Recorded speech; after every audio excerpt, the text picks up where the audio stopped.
আসসালামু আলাইকুম এভরিওয়ান। তার কাছে হাজার শুকর আমরা সবাই ভালো আছি, সুস্থ আছি।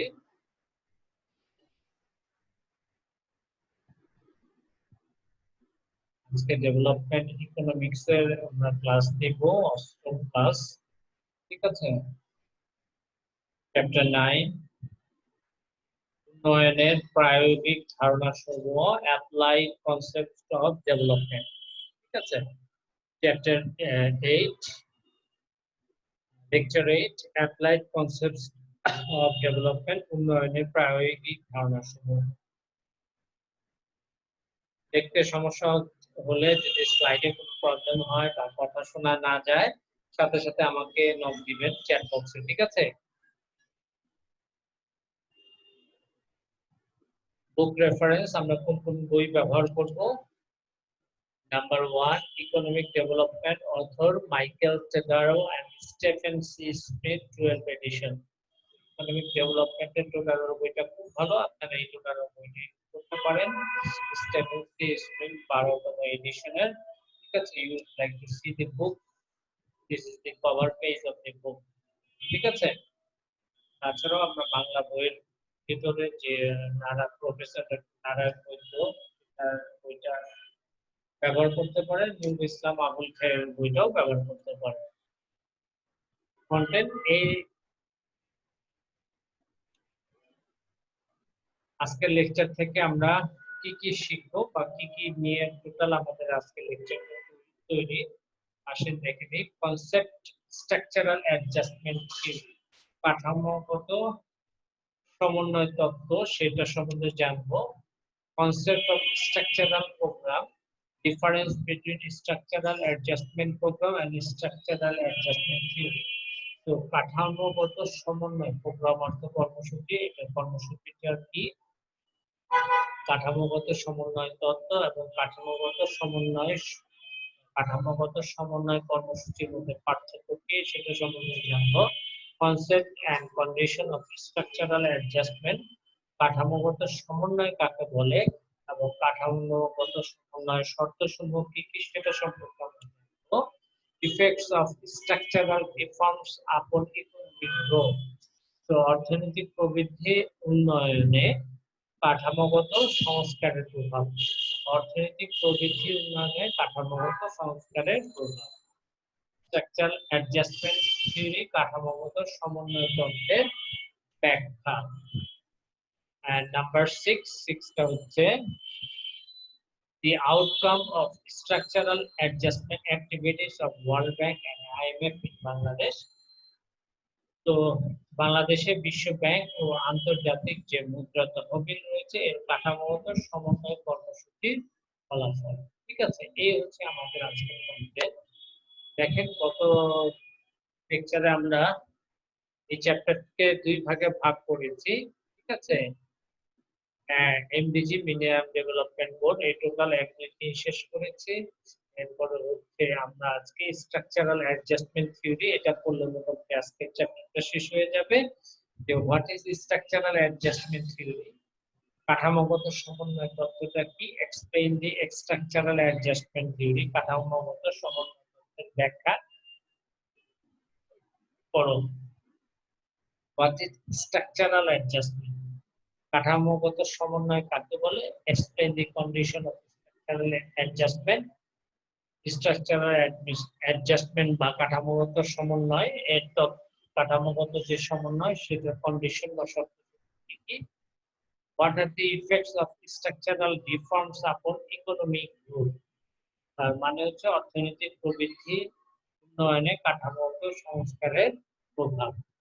Number 3, explain the outcome of structural adjustment activities of World Bank and IMF in Bangladesh।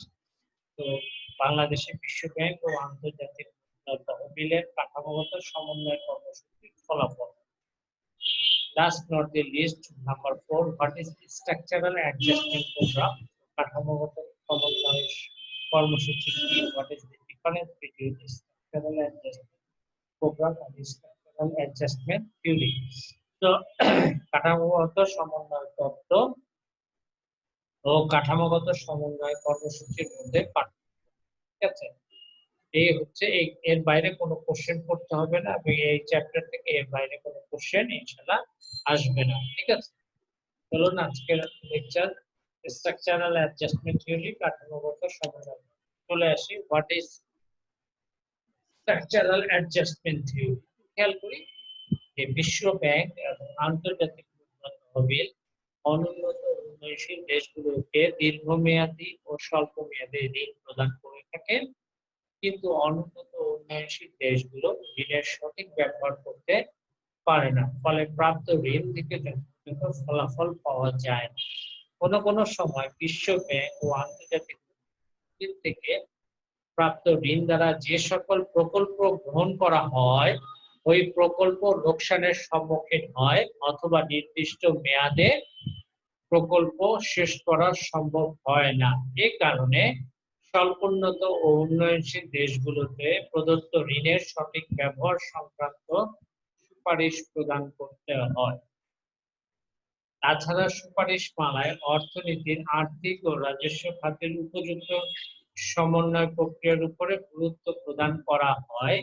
একই সাথে মুক্তবাজার অর্থনৈতিক কার্যক্রম পরিচালনার উপরে জোর দেওয়া হয়। তার মানে এখানে বলেছে আন্তর্জাতিক মুদ্রা তহবিল এবং বিশ্ব ব্যাংক উন্নত এবং উন্নয়নশীল দেশগুলোকে তারা কি করে, তারা ঋণ প্রদান করা থাকে। এই উন্নয়নশীল বা উন্নত দেশগুলো ঋণের যে সঠিক ইউজ বা ব্যবহার তারা করতে পারে না, ফলে প্রাপ্ত ঋণ থেকে যথাযথ যে আউটকাম আছে, ফলাফল, সেটা পাওয়া যায় না। কোনো কোনো সময় বিশ্ব ব্যাংক এবং যে আন্তর্জাতিক মুদ্রা তহবিল এই প্রকল্পে ঋণ প্রদান করা যায়, সেই সমস্ত প্রকল্প কি হয়, লোকসানের সম্মুখীন হয়ে যায় অথবা একটা নির্দিষ্ট মেয়াদের পরে সেই প্রকল্প শেষ করা সম্ভব হয়ে ওঠে না, যার ফলে ঋণের সঠিক ব্যবহারের প্রতি তারা কি করে, একটা সুপারিশ প্রদান করেছে। তো এই সুপারিশমালায় আর্থিক নীতি ও রাজস্ব খাতের উপযুক্ত সমন্বয় প্রক্রিয়ার উপরে কি করা হয়েছে, গুরুত্ব আরোপ করা হয়। একই সাথে মুক্তবাজার অর্থনৈতিক কার্যক্রম পরিচালনার উপরেও জোর দেওয়া হয়। অতএব বলা যায় যে তত্ত্বগত কাঠামোর মধ্যে অর্থনীতির আর্থিক ও রাজস্ব খাতের উপর গুরুত্ব প্রদান করে মুক্তবাজার অর্থনীতির আওতায় অর্থনৈতিক কার্যক্রম পরিচালনার উপর জোর দেওয়া হয়, তাকে কাঠামোগত সমন্বয় তত্ত্ব বলে। তার মানে কি, কাঠামোগত সমন্বয় তত্ত্ব বলছে যে দুইটা খাতের উপর আমি জোর দিব, আর্থিক ও রাজস্ব খাতের উপর গুরুত্ব প্রদান করব, প্রদান করে মুক্তবাজার অর্থনীতির আওতায় অর্থনৈতিক কার্যক্রম পরিচালনার উপর জোর দেওয়া হয়। তার মানে কি, যে কাঠামোর মধ্যে, একটু ভালো করে খেয়াল করে শুনি, যে কাঠামোর মধ্যে আর্থিক, রাজস্ব খাত এবং নাম্বার 3 মুক্তবাজার অর্থনৈতিক কার্যক্রম পরিচালনা করে, সেটার উপরে জোর দেওয়া হয়, তাকে কাঠামোগত সমন্বয় তত্ত্ব বলে। ঠিক আছে, অতএব কাঠামোগত সমন্বয় তত্ত্বের দুটি বৈশিষ্ট্য লক্ষ্য করা যায়। কি কি বৈশিষ্ট্য লক্ষ্য করা যায় একটু খেয়াল করি। নাম্বার 1, আর্থিক ও রাজস্ব খাতের সমন্বয়ের উপর গুরুত্বপূর্ণ। তো আর্থিক এবং রাজস্ব যে খাত আছে, এই খাত দুটোর উপরে মূলত গুরুত্ব আরোপ করেছেন। নাম্বার 2, মুক্তবাজার অর্থনীতির আওতায় অর্থনৈতিক কার্যক্রম পরিচালনার উপর গুরুত্ব প্রদান করা হয়। তো উপরোক্ত দুইটি বৈশিষ্ট্যের উপর ভিত্তি করে কাঠামোগত সমন্বয় তত্ত্বকে সংজ্ঞায়িত করা যায়। তার মানে কি, যদি পরীক্ষায় আসে what is structural adjustment theory, কাঠামোগত সমন্বয় তত্ত্বটা কি, তখন আমি বলবো যে তত্ত্বগত কাঠামোর মধ্যে অর্থনীতির আর্থিক খাত, দুইটা জিনিস মনে রাখবো, আর্থিক ও রাজস্ব খাত। আর সেকেন্ড অপশন হচ্ছে মুক্তবাজার অর্থনীতির উপর জোর দিয়ে, মুক্তবাজার অর্থনীতির উপর জোর দিয়ে অর্থনৈতিক কার্যক্রম পরিচালনার উপর কি করা হয়, বিশেষ এমফাসিস করা হয়, বিশেষ জোর দেওয়া হয়, তাকে কাঠামোগত সমন্বয় তত্ত্ব বলে। তো আর্থিক ও রাজস্ব খাতের উপর গুরুত্ব প্রদান করে মুক্তবাজার অর্থনীতির আওতায় অর্থনৈতিক কার্যক্রম পরিচালনার উপরে কি করা হয়, জোর দেওয়া হয়, তাকে বলা হয় স্ট্রাকচারাল অ্যাডজাস্টমেন্ট থিওরি। ঠিক আছে, কাঠামোগত সমন্বয়।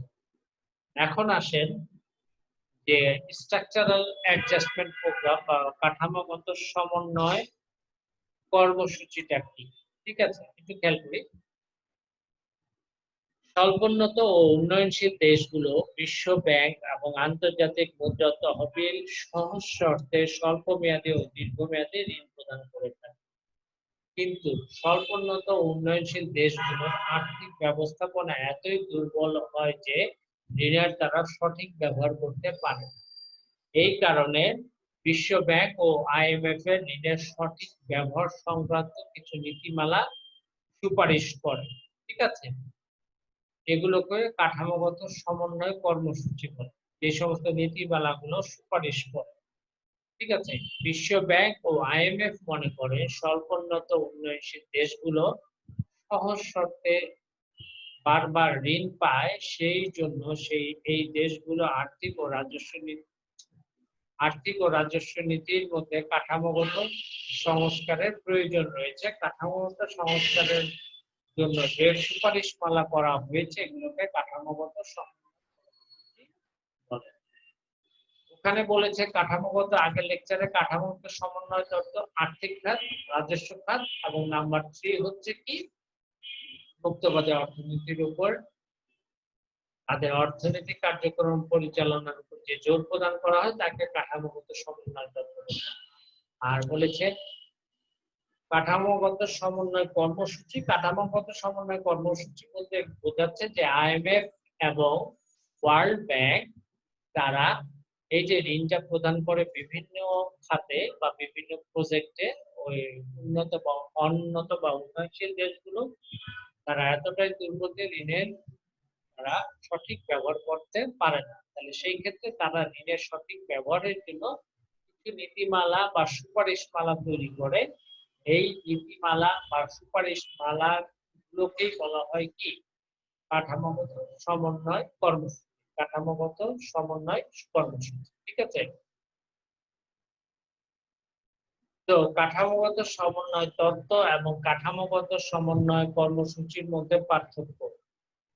যে তত্ত্বগত কাঠামোর উপর অর্থনীতির আর্থিক রাজস্ব খাতের উপর গুরুত্ব প্রদান করে এবং মুক্ত বাজার অর্থনীতিকে ভিত্তি হিসেবে মনে করা হয় তাকে কাঠামোগত সমন্বয় তত্ত্ব বলে, একটু আগে যা বলেছিলাম। আর অন্যদিকে তাত্ত্বিক কাঠামোর মধ্যে ওয়ার্ল্ড ব্যাংক এবং আইএমএফ কর্তৃক ঋণের সঠিক ব্যবহার সংক্রান্ত যে সুপারিশমালা আছে সেই সুপারিশমালাকে বলা হচ্ছে কি কাঠামোগত সমন্বয় কর্মসূচি। ঠিক আছে? তো এদের যে মৌলিক পার্থক্য সেই পার্থক্যগুলো নিম্নে দেওয়া হলো। 1, কাঠামোগত সমন্বয় তত্ত্বগত ব্যাখ্যা প্রদান করে। আর কাঠামোগত সমন্বয় কর্মসূচি ঋণ ব্যবহারের সুপারিশমালা প্রদান করে। নাম্বার 2, কাঠামোগত সমন্বয় তত্ত্বের দুইটি বৈশিষ্ট্য রয়েছে, একটা আর্থিক ও রাজস্ব খাতের সমন্বয় এবং মুক্ত বাজার অর্থনীতি। অপরপক্ষে কাঠামোগত সমন্বয় কর্মসূচি হলো কতগুলো সুপারিশমালা।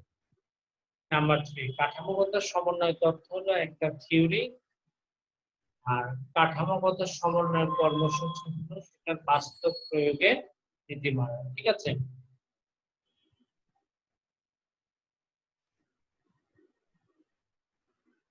Concept and condition of structural adjustment. তো কাঠামোগত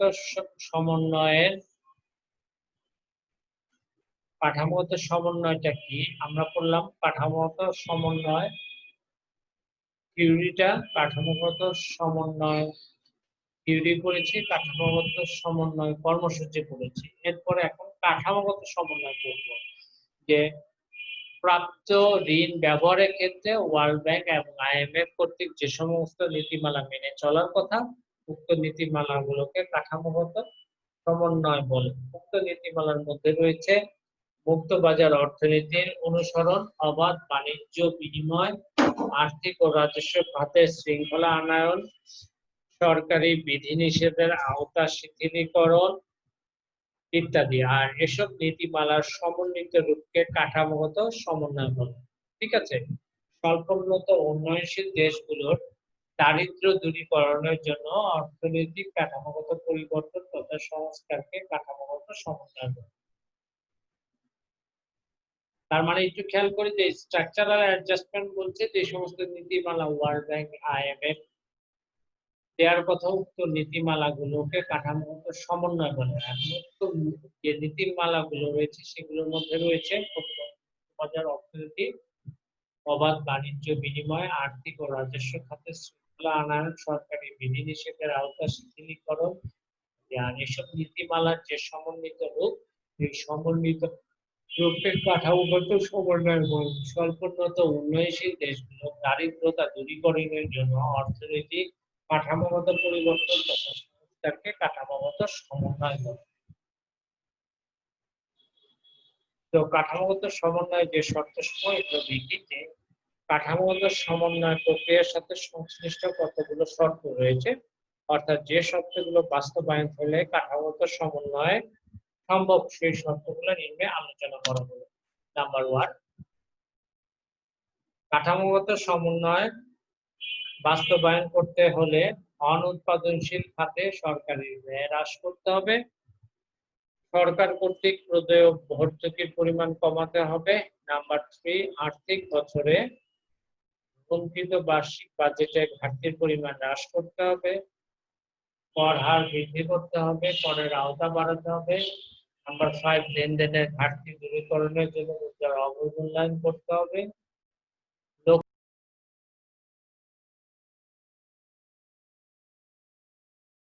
গিয়েছিল, সমস্যা নেই, আমরা আমাদের লেকচারে চলে যাচ্ছি।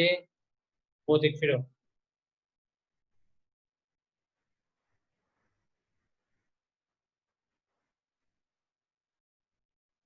নেটওয়ার্কে একটু সমস্যার কারণে হয়েছে, সমস্যা নেই, আমরা চলে আসি। যে 5 নাম্বার হচ্ছে লেনদেন ঘাটতি দূরীকরণের জন্য মুদ্রার অবমূল্যায়ন করতে হবে। 6 নাম্বার হচ্ছে লোকসানধর্মী কারখানা থেকে অতিরিক্ত যে শ্রমিক তার ছাঁটাই করতে হবে। বাজারে স্বয়ংক্রিয় ব্যবস্থা চালু করতে হবে এবং সরকারি নিয়ন্ত্রণ হ্রাস করতে হবে। 8 নাম্বার হলো রাষ্ট্রীয় মালিকানাধীন লোকসানে থাকা শিল্পগুলো বেসরকারি মালিকানাধীনে স্থানান্তর করতে হবে। 9 নাম্বার হচ্ছে আর্থিক নীতির কার্যক্রম বৃদ্ধি করতে হবে। 10 নাম্বার হচ্ছে মজুরি বৃদ্ধির প্রবণতা বন্ধ করতে হবে। 11 হচ্ছে দুর্নীতি বন্ধ করে সুশাসন প্রতিষ্ঠা করতে হবে। বৈদেশিক বিনিয়োগের উপর বিধিনিষেধ প্রত্যাহার করতে হবে। 13 নাম্বার হচ্ছে বৈদেশিক ঋণের পুনর্বিন্যাস করতে হবে। 14 নাম্বার হচ্ছে রপ্তানি সম্প্রসারণ করতে হবে। 15 নাম্বার হচ্ছে মোট ভেষজ উৎপাদন বৃদ্ধি করতে হবে। তো এই 15টা জিনিস হচ্ছে কাঠামোগত সমন্বয় বা বাস্তবায়নের শর্ত। এই শর্তগুলো বাস্তবায়ন দ্বারাই হচ্ছে কাঠামোগত সমন্বয় সম্ভব, আদারওয়াইজ কাঠামোগত সমন্বয় করা সম্ভবপর হয়ে ওঠে না।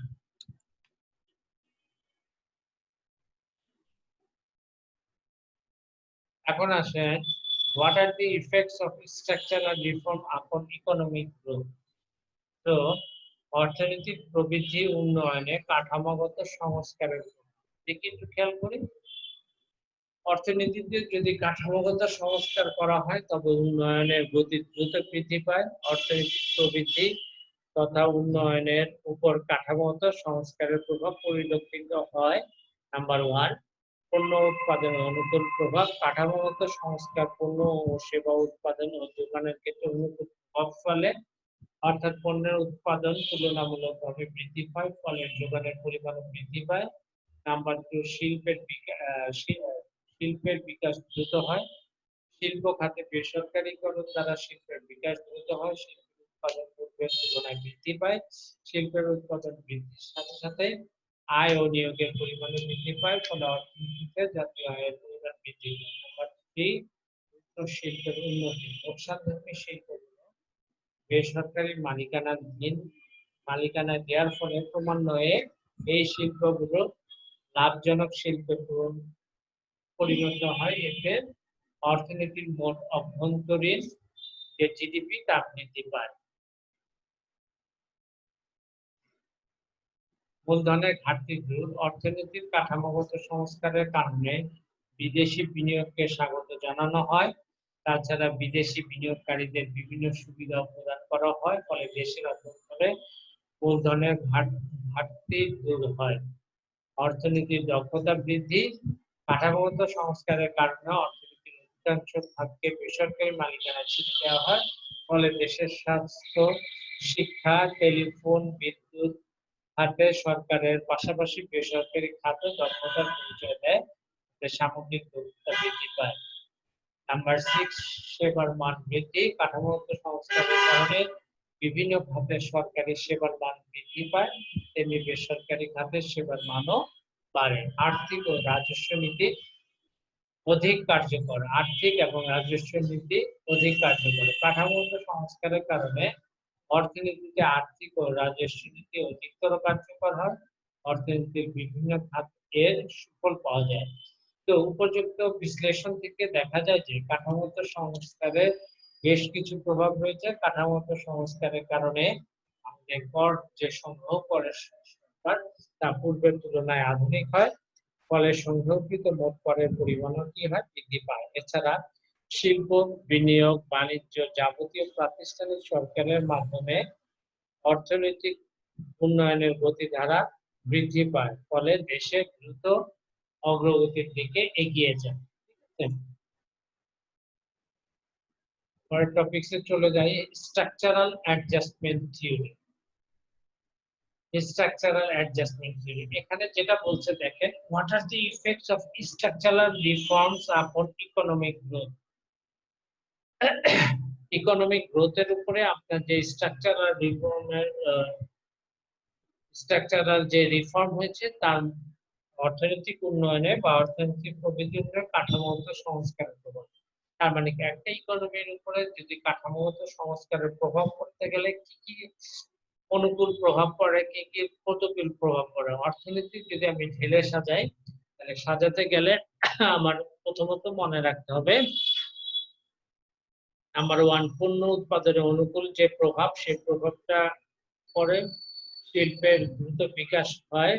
যে আমি সরকারি যে শিল্প, সরকারি মালিকানাধীন যে শিল্প, যেমন পাট শিল্প বা আমার ট্রেন যে আছে, এই সমস্ত শিল্পের দ্রুত বিকাশ বা এই সমস্ত শিল্পের নিয়োগ আয়ের বৃদ্ধি, তাহলে সেটাকে বেসরকারি খাতে ছেড়ে দিতে হবে। বেসরকারি খাতে ছেড়ে দেওয়ার ফলে কি হবে, বেসরকারি যে এন্টারপ্রেনিয়ররা আছে তারা এদের উন্নতিতে কাজ করবে এবং জাতীয় আয় বৃদ্ধিতে কাজ করবে। রত্ন শিল্পের যে উন্নতি একটু খেয়াল করি, যে শিল্প রয়েছে, যে রক্ষণধর্মী যে সমস্ত শিল্প রয়েছে সরকারি মালিকানাধীন, সেগুলো বেসরকারি মালিকানায় ছেড়ে দিতে হবে। আর বেসরকারি মালিকানায় ছেড়ে দেওয়ার ফলে এগুলো কি করবে, লাভজনক শিল্পে পরিণত হবে এবং জিডিপি বৃদ্ধি করবে। খেয়াল করি এরপরের গুলো বলেছে যে মূলধনের ঘাটতি দূর হবে, অর্থনৈতিক দক্ষতা বৃদ্ধি পাবে, সেবার মান বৃদ্ধি পাবে, আর্থিক ও রাজস্ব নীতি অধিকতর কার্যকর হবে। সেবার মান কিভাবে বাড়বে, যে আমি কাঠামোগত সংস্কারের কারণে বিভিন্ন সরকারি সেবার মান যেমন বৃদ্ধি পায়, তেমনি বেসরকারি সেবার মানও বেড়ে থাকে। মূলধনের ঘাটতি দূর হয়, কাঠামোগত সংস্কারের কারণে বিদেশি যে বিনিয়োগ থাকে সেই বিনিয়োগ দেশে চলে আসে, সেই বিদেশি বিনিয়োগকারীদের বিভিন্ন ধরনের সুবিধা অসুবিধা প্রদান করা হয়, ফলে দেশের অভ্যন্তরীণ মূলধনের যে ঘাটতি থাকে সেটা দূর হয়।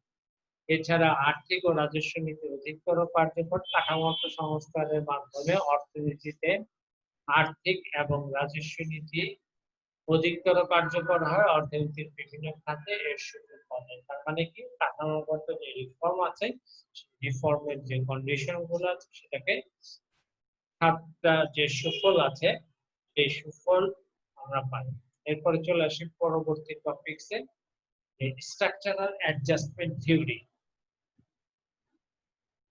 কাঠামোগত সমন্বয় তত্ত্ব দেখেন, বিশেষ করে উন্নয়নশীল দেশগুলোতে আন্তর্জাতিক মুদ্রা তহবিল, বিশ্ব ব্যাংক ঋণ প্রদান করে থাকে। উন্নয়নশীল দেশগুলো ঋণ পাবার শর্তে যে সমস্ত নিয়ম নীতিগুলো তাদেরকে কি করতে হয়, মানতে হয়, সেগুলোকে বলা হয় কাঠামোগত সমন্বয় নীতি।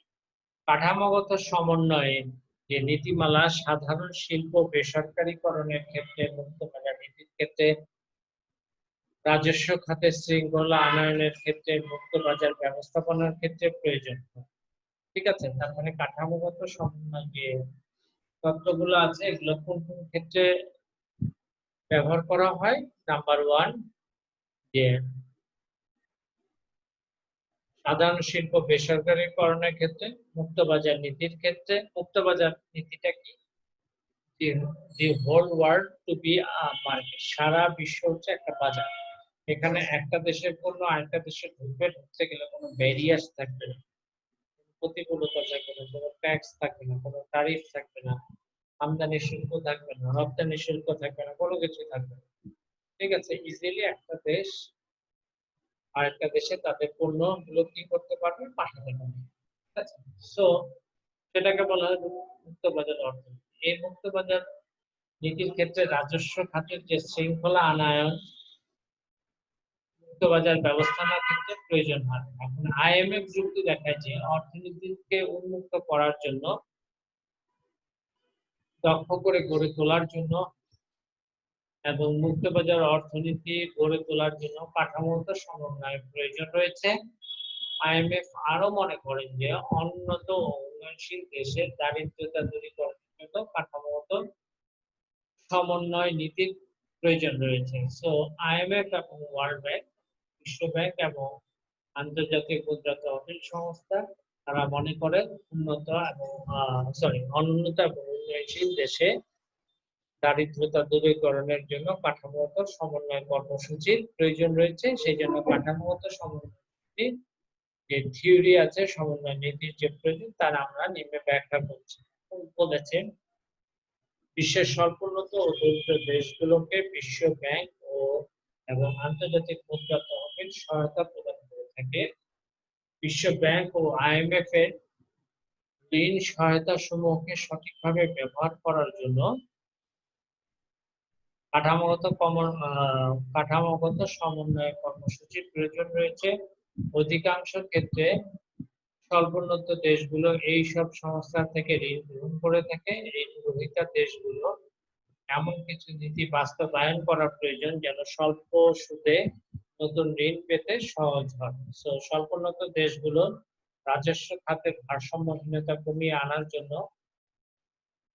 এবং প্রবৃদ্ধি হারের সাথে সমন্বয় করাই হচ্ছে কাঠামোগত কর্মসূচির লক্ষ্য। তার মানে এখানে কি বলেছি একটু খেয়াল করি, যে আইএমএফ এবং ওয়ার্ল্ড ব্যাংক যে ঋণগুলো দেয় সেই ঋণগুলো সঠিকভাবে ব্যবহার করার জন্য কাঠামোগত সমন্বয় যে কর্মসূচি এটার প্রয়োজন রয়েছে এবং অধিকাংশ ক্ষেত্রে স্বল্পোন্নত দেশগুলো এই ঋণ গ্রহণ করতে পারে বা ঋণ গ্রহণ করে থাকে। এদের যে ঋণ নিতে গেলে কিছু নীতি বাস্তবায়ন করা প্রয়োজন, যেমন স্বল্প সুদের নতুন ঋণ পেতে সহজ হয়। স্বল্পোন্নত দেশগুলো রাজস্ব খাতের কি থাকে, ভারসাম্যহীনতা থাকে। এই ভারসাম্যহীনতা কমিয়ে আনার জন্য এবং প্রবৃদ্ধি হারের সাথে সমন্বয় করার জন্য কাঠামোগত সমন্বয় কর্মসূচির প্রধান উদ্দেশ্য। এক হচ্ছে রাজস্ব খাতের ভারসাম্য যে হীনতা রয়েছে সেটা কমিয়ে আনতে হবে। 2 নম্বর হচ্ছে প্রবৃদ্ধি হারের সাথে যে সমন্বয় করা, সেটা কাঠামোগত সমন্বয় কর্মসূচির প্রধান উদ্দেশ্য। সাধারণত বিশ্ব ব্যাংক সমন্বয় সাধনের বিষয়টি দেখাশোনা করে। গৃহীতা দেশগুলো দারিদ্র দূরীকরণের জন্য দারিদ্র বিমোচন কৌশলপত্র গ্রহণ করে। এইরূপ কৌশল কাঠামোগত সমন্বয় কর্মসূচির স্থান দখল করেছে। তো সুতরাং কাঠামোগত সমন্বয় কর্মসূচির প্রধান বক্তব্য হচ্ছে যে ঋণগ্রস্ত দেশগুলোর রাজস্ব খাতের ভারসাম্যহীনতা কমিয়ে এনে দীর্ঘমেয়াদী প্রবৃদ্ধির সাথে অর্থনীতিকে সমন্বয় করা এবং কাঠামোগত সমন্বয় তত্ত্বের মূল উদ্দেশ্য। ঠিক আছে, এখন কাঠামোগত সমন্বয় তত্ত্বের যে উদ্দেশ্যগুলো আছে সেগুলো আমরা নিম্নে আলোচনা করতে পারি। নাম্বার 1, রাজস্ব খাতের শৃঙ্খলার মাধ্যমে মুদ্রাস্ফীতি নিয়ন্ত্রণ। একটা হচ্ছে মনিটারি পলিসি, একটা আর্থিক নীতি, আর ফিসক্যাল পলিসি বা রাজস্ব নীতি। রাজস্ব নীতি আইএস এর মাধ্যমে আর ফিসক্যাল পলিসি এলএম এর মাধ্যমে। তো সরকারের আয় ব্যয় এবং ঋণ সংক্রান্ত যে নীতিমালা, এটাকে বলা হয় রাজস্ব নীতি। তো রাজস্ব খাতের যে শৃঙ্খলা আছে এর মাধ্যমে মুদ্রাস্ফীতি নিয়ন্ত্রণ করা। নাম্বার 2, সরকারি ব্যয় কমানোর মাধ্যমে বাজেট ঘাটতি দূর করা। নাম্বার 3, সরকারি আয় বাড়ানোর জন্য কর সংগ্রহ বৃদ্ধি করা। সোজা কথা, আপনার কর বাড়াতে হবে। নাম্বার 2, সরকার যে বিভিন্ন উন্নয়নমূলক কাজে ব্যয় করে সেই ব্যয়টা কমিয়ে বাজেট ঘাটতি, যে বাজেট আছে ঘাটতি দূর করতে হবে। 4 নাম্বার হচ্ছে রাষ্ট্রায়ত্ত প্রতিষ্ঠানগুলোকে বেসরকারি খাতে ছেড়ে দিতে হবে। রাষ্ট্রায়ত্ত প্রতিষ্ঠানগুলো যখনই বেসরকারি খাতে যাবে তখন বেসরকারি খাতে মধ্যে এক ধরনের প্রতিযোগিতা সৃষ্টি হবে। কিভাবে এই প্রতিষ্ঠানটা অলাভজনক প্রতিষ্ঠান থেকে লাভজনক প্রতিষ্ঠানে রূপান্তরিত হয় সেটাই হচ্ছে তাদের মূল উদ্দেশ্য থাকবে। 5 নাম্বার হচ্ছে মুক্তবাজার অর্থনীতির দিকে ধাবিত হতে হবে। খাদ্যে ভর্তুকি না দেয়া বা ক্রমান্বয়ে তুলে দিতে হবে। 7 নাম্বার হচ্ছে রপ্তানি বৃদ্ধির লক্ষ্যে মুদ্রার অবমূল্যায়ন করতে হবে। অবমূল্যায়ন করলে যে দেশ মুদ্রা অবমূল্যায়ন করে সেই দেশের দ্রব্য যে দেশ আমদানি করে সেটা হচ্ছে কি সস্তা মনে হয়। কারণ আমি বাংলাদেশ মুদ্রা অবলম্বন করলাম, ইউএসএ আমাদের দেশ থেকে কিনে গার্মেন্টস প্রোডাক্ট নেয়, মুদ্রা অবমূল্যায়ন করলে এই গার্মেন্টস প্রোডাক্ট গুলো তাদের কাছে সস্তা মনে হবে। তো কাঠামোগত সমন্বয় কর্মসূচির মাধ্যমে আইএমএফ ও বিশ্ব ব্যাংক কর্তৃক সম্পন্নিত দেশগুলোকে সঠিক ব্যবহার করাই হচ্ছে কাঠামোগত সমন্বয় তত্ত্বের প্রধান। ঠিক আছে, এরপরে চলে যাই the outcome of structural adjustment activities of World Bank and IMF in Bangladesh. Bangladesh হচ্ছে একটা স্বল্প উন্নত দেশ। এই দেশে অর্থনৈতিক কাঠামো এখন উন্নত পর্যায়ে যায়নি। কাজে অর্থনৈতিক কাঠামো উন্নত করার জন্য এবং উন্নয়নের ধারাবাহিক গতিকে ত্বরান্বিত করার জন্য বিশ্বের বিভিন্ন সংস্থা থেকে ঋণ ও সাহায্য গ্রহণ করতে হয়। কাঠামোগত সমন্বয় কর্মসূচি হচ্ছে আইএমএফ ও আন্তর্জাতিক মুদ্রা তহবিল এবং বিশ্ব ব্যাংক কর্তৃক স্বল্পোন্নত দেশগুলো প্রদত্ত ঋণের সঠিক ব্যবহার সমন্বয় করা। আইএমএফ এবং ওয়ার্ল্ড ব্যাংক ঋণ প্রদানের ক্ষেত্রে কিছু নীতিমালা জুড়ে দেয় যেগুলো স্বল্পোন্নত দেশ পালন করলে ঋণ পেতে সহায়তা। আইএমএফ এবং বিশ্ব ব্যাংক বিশ্বাস করেন যে স্বল্পোন্নত দেশগুলোকে ঋণ প্রদান করা হলে উক্ত ঋণ যথাযথ খাতে ব্যবহার হয় না। এই জন্য বিশ্ব সংস্থা প্রতি প্রদত্ত ঋণের তদারকি করে। আর ঋণ তদারকির হাতিয়ার হিসেবে যে সমস্ত নীতিমালা আইএমএফ ও বিশ্ব ব্যাংক প্রদান করে ওইগুলোকে কাঠামোগত সমন্বয় কর্মসূচি। বাংলাদেশের মতো উন্নয়নশীল দেশে আইএমএফ ও বিশ্ব ব্যাংক ঋণ প্রদান বা ঋণ পেতে হলে কাঠামোগত সমন্বয় সূচির অধীনে যে সমস্ত নীতিমালা বাস্তবায়ন করতে হয় তা নিয়ে আলোচনা করা হলো। নাম্বার 1, অধিক কর আরোপের মাধ্যমে রাজস্ব সংগ্রহ বাড়ানো। নাম্বার 2, আর্থিক খাত ও রাজস্ব খাতের শৃঙ্খলা ফিরিয়ে আনার মাধ্যমে মুদ্রাস্ফীতির দূরকরণ। সরকারি ব্যয় কমানোর মাধ্যমে বাজেট ঘাটতি দূর করা। বাজারে প্রতিযোগিতা ফিরিয়ে আনা। মুক্ত বাণিজ্যের জন্য অর্থনীতিকে উন্মুক্ত করা। সকল রাষ্ট্রায়ত্ত প্রতিষ্ঠানকে বেসরকারি খাতে ছেড়ে দেওয়া।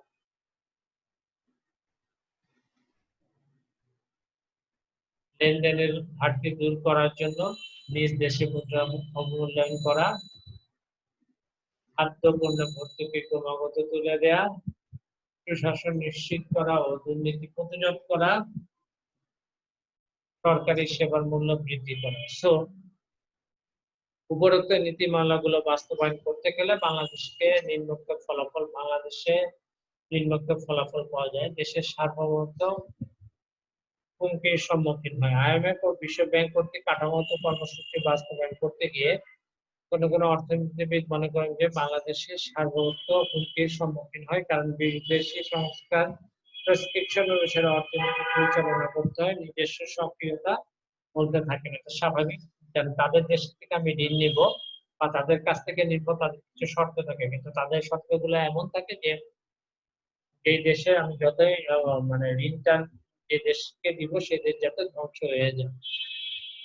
বৈষম্যের পরিমাণ বৃদ্ধি, বাংলাদেশে কাঠামোগত সমন্বয়ে নীতিমালা বাস্তবায়নের ফলে ধনী ও দরিদ্রের বৈষম্য আরো বৃদ্ধি পাচ্ছে, কারণ এই নীতিমালা বাস্তবায়ন করার ফলে ধনী ব্যক্তিরা আরো অধিক সুবিধা পেয়ে থাকে, আর দরিদ্র ব্যক্তিরা তুলনামূলক কম সুবিধা পেয়ে থাকে। নাম্বার 3, সামাজিক কল্যাণ হ্রাস। বাংলাদেশে কাঠামোগত সমন্বয় কর্মসূচি বাস্তবায়নের ফলে বড় বড় প্রকল্প করা সম্ভব হচ্ছে। এতে ধনী ও দরিদ্র উভয় উপকৃত হচ্ছে, কিন্তু সামাজিক কল্যাণ তুলনামূলক হ্রাস পেয়েছে, কারণ এইসব প্রকল্প থেকে প্রাপ্ত সেবাগুলো মূল্য বৃদ্ধি পায়, জনগণকে বেশি অর্থের বিনিময়ে সেবা গ্রহণ করতে হয়। নাম্বার 4, বেকারত্ব বৃদ্ধি পায়। কাঠামোগত সমন্বয় কর্মসূচির অধীনে রাজস্ব খাতে শৃঙ্খলা ফিরিয়ে আনতে গেলে বাংলাদেশের মতো দরিদ্র দেশে বেকারত্ব বৃদ্ধি পায়, অর্থনৈতিক প্রবৃদ্ধির হারও কমে যায়, মুক্ত বাণিজ্য ক্ষতিকর। কাঠামোগত কর্মসূচি বাস্তবায়ন করতে গেলে মুক্ত বাণিজ্য অনুসারে করতে হয়, কিন্তু বাংলাদেশের ন্যায় উন্নয়নশীল দেশগুলো মুক্ত বাণিজ্য কখনো সুফল বয়ে আনে না। একটি উন্নয়নশীল দেশে মুক্ত বাণিজ্য থেকে যতটুকু সুবিধা পায় তার তুলনায় অসুবিধাগুলো অনেক বেশি। তাই কাঠামোগত সমন্বয় কর্মসূচি বাস্তবায়ন করা হলে বাংলাদেশের জন্য লাভের চেয়ে ক্ষতি বেশি। প্রান্তিক জনগোষ্ঠীর অসুবিধা খেয়াল করি। IMF ও বিশ্ব ব্যাংক এর কাঠামোগত সমন্বয় কর্মসূচির ফলে বাংলাদেশের সামাজিক উন্নয়ন ব্যাহত হয়। বিশ্ব ব্যাংকের শর্ত হচ্ছে কল্যাণমূলক খাতে ব্যয় কমিয়ে আনা, কিন্তু বাংলাদেশের উন্নয়নশীল দেশ, এর ফলে সরকারকে বিভিন্ন সামাজিক কল্যাণমূলক প্রকল্প করতে হয়, কিন্তু কাঠামোগত সমন্বয় নীতির কারণে এই প্রকল্পগুলো কি হয়ে যাবে, বন্ধ করে দিতে হয়। এতে প্রান্তিক জনগোষ্ঠীর অসুবিধা হয়। সো উপরোক্ত যে বিশ্লেষণ, সেই বিশ্লেষণে আমরা দেখলাম যে আমরা যদি কাঠামোগত সমন্বয় কর্মসূচির বেড়াজাল সঠিক প্রয়োগ করতে চাই, ঋণ আনতে চাই, আমাদের এই যে সমস্ত শর্ত দেয় যা উন্নত বা উন্নয়নে ব্যারিয়ার সৃষ্টি করে, কেননা এখানে বেকারত্ব বৃদ্ধি পাবে, বাণিজ্য ক্ষতি করবে, প্রান্তিক জনগোষ্ঠীর অসুবিধা হবে। ঠিক আছে, আমাদের যে জনগোষ্ঠী বা জনবহুল দেশ, এখানে ম্যাক্সিমামই কি করতে হবে, বিনিয়োগ করতে হবে সামাজিক প্রকল্পে। এখন ঋণ পাওয়ার জন্য প্রকল্প বন্ধ করার গরু মায়েরা জুতা দানে, এই ফ্যাক্টরটা বন্ধ। যাই হোক, তো উপরোক্ত যে বিশ্লেষণ, এই বিশ্লেষণে দেখা যায় যে IMF ও বিশ্ব ব্যাংক কাঠামোগত সমন্বয় কর্মসূচি নীতিমালা দ্বারা কিছু কিছু ক্ষেত্রে উপকার পাওয়া গেল, বেশ কিছু ক্ষেত্রে কি হয়, ক্ষতি হয়। তবে দেশের সামগ্রিক উন্নয়নের জন্য আমাদের কিছু ঋণ গ্রহণ করতে হবে। তো আজকে যে জিনিসগুলো আমরা পড়লাম, আমরা খেয়াল করি। কাঠামোগত সমন্বয় তত্ত্বটা কি, কাঠামোগত সমন্বয় তত্ত্বের ব্যাখ্যা, কাঠামোগত সমন্বয় কর্মসূচি, কাঠামোগত সমন্বয় তত্ত্ব কর্মসূচির মধ্যে পার্থক্য, কাঠামোগত সমন্বয়ের সংজ্ঞা, কাঠামোগত সমন্বয়ের শর্তসমূহ, আর অর্থনৈতিক ও প্রবৃদ্ধি উন্নয়নে কাঠামোগত সংস্কারের প্রভাব, আর বাংলাদেশে বিশ্ব ব্যাংক ও আন্তর্জাতিক মুদ্রা তহবিলের কাঠামোগত সমন্বয় কর্মসূচির ফলাফল, এগুলো আজকে দেখলাম। ঠিক আছে, সো এই চ্যাপ্টার এখানেই শেষ, আর আজকের লেকচারও এখানেই শেষ। যাই হোক, আপনাদের যদি কোনো কোশ্চেন থাকে বলতে পারেন। Do you have any question থাকলে বলতে পারেন। স্যার আমাদের আর কয়টা চ্যাপ্টার আছে? আপনাদের আর সম্ভবত 3টা চ্যাপ্টার আছে। যদি কোশ্চেন থাকে কোশ্চেন বলতে পারেন।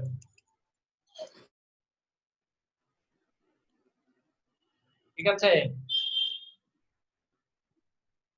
তো এটা আমরা চ্যাপ্টার 8 নিয়ে আলোচনা করেছি। হ্যাঁ, উন্নয়নের প্রায়োগিক যে ধারণা সমূহ সেটা নিয়ে আলোচনা করেছি।